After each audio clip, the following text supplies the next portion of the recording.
Que horas são? 12h e pouco. Meu Deus, eu vou me atrasar pra escola.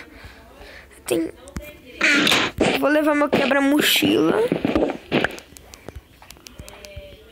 Ai, eu tenho que ir rápido pra escola.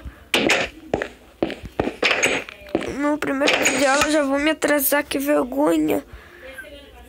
Eita, que casa chique. Deve ser meu novo vizinho. Eu vou lá pra escola. Talvez ele também vá, né? Não sei.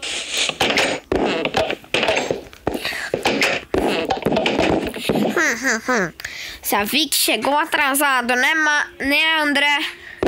Sim, professor. Deus. Tá, mas eu fiz que vai ser minha roupa bonita. Ai. Apresentação aqui na frente.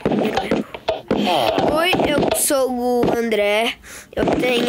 Eu tenho 13 anos. Eu sou tá, eu tô com vergonha, tchau. Agora eu vou... Oi, meu nome é Matheus. Eu tenho 14 anos. Eu sou muito bom em fazer coisas. Sou muito bom em fazer tudo.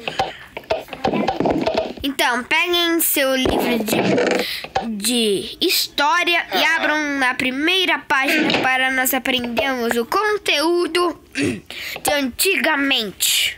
Ô, professor, quero fazer xixi. Tá, vá. Tem esse primeiro dia. Eu fiz um livro. Vou chamar ele. Eu lembro que você faz